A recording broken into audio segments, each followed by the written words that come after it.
Este é o John. Ele é casado com Rachel e possuem 2 belos filhos. John é gerente geral de uma grande fábrica de vidros em que é chefe de mais de 500 funcionários. Ele tem um ótimo salário e bastante autonomia no trabalho. Sem falar em tudo que conquistou. Possui um belo apartamento na cidade e uma casa na beira do lago, onde eles costumam passear de barco.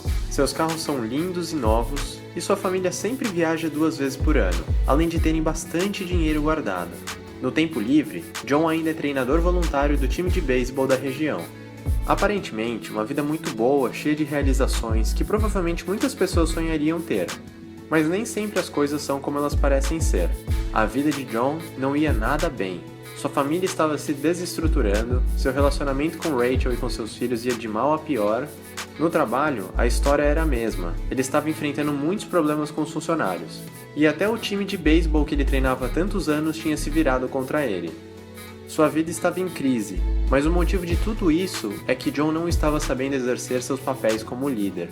Para mudar sua vida de uma vez por todas, John foi levado, contra sua vontade, a um lindo mosteiro na beira do lago Michigan, onde conheceu o monge Simeão, um lendário executivo que veio lhe ensinar os princípios mais valiosos sobre a liderança.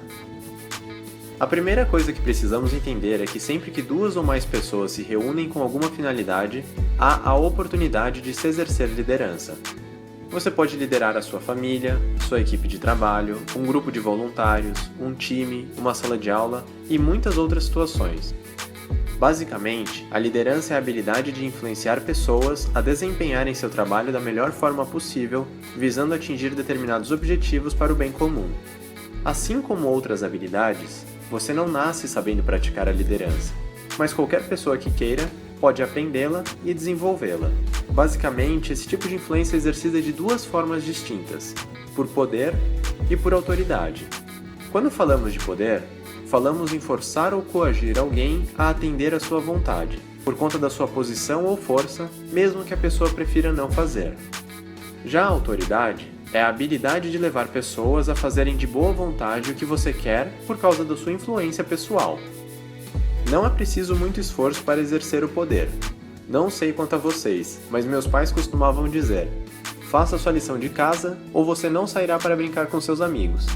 Sem falar em diversos governantes ao longo da história que sempre se apoiaram no poder para conseguirem o que queriam.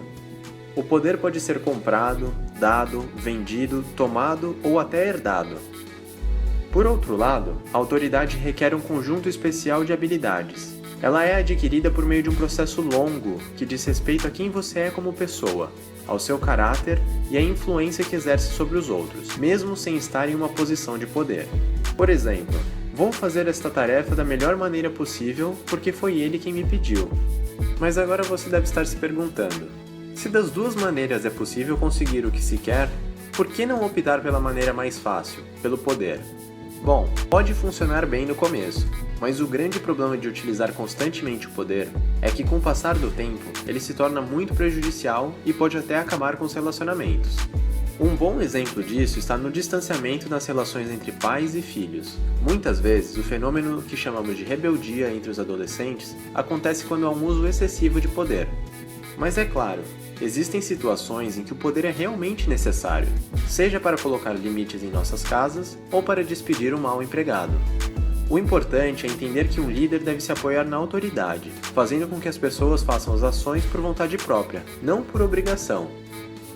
Mas então, como conquistar a autoridade? Eu vou te propor um exercício. Pense em alguma pessoa que possui grande influência na sua vida. Pense em alguém por quem você faria as coisas por boa vontade. Muitas vezes nós pensamos em nossas mães ou avós. Estes são os exemplos mais comuns em nossas vidas. Mas pode ser que você tenha pensado também em algum chefe que você teve no trabalho. Ou então, poderíamos falar de muitas outras pessoas históricas e que certamente exerceram grande influência sobre as pessoas no mundo. Todas essas pessoas têm uma grande característica em comum: elas sempre serviram aos outros. A autoridade dessas pessoas foi construída com base no serviço. É a velha lei da colheita que conhecemos. Você colhe o que você planta. Você me serve e eu servirei a você.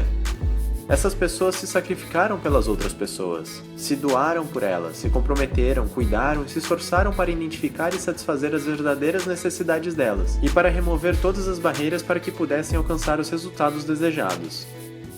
Veja bem, eu estou falando de necessidades, não de desejos. Existe uma grande diferença entre o que as pessoas querem e o que as pessoas precisam. Um escravo atende aos desejos das pessoas, um servidor atende às necessidades das pessoas.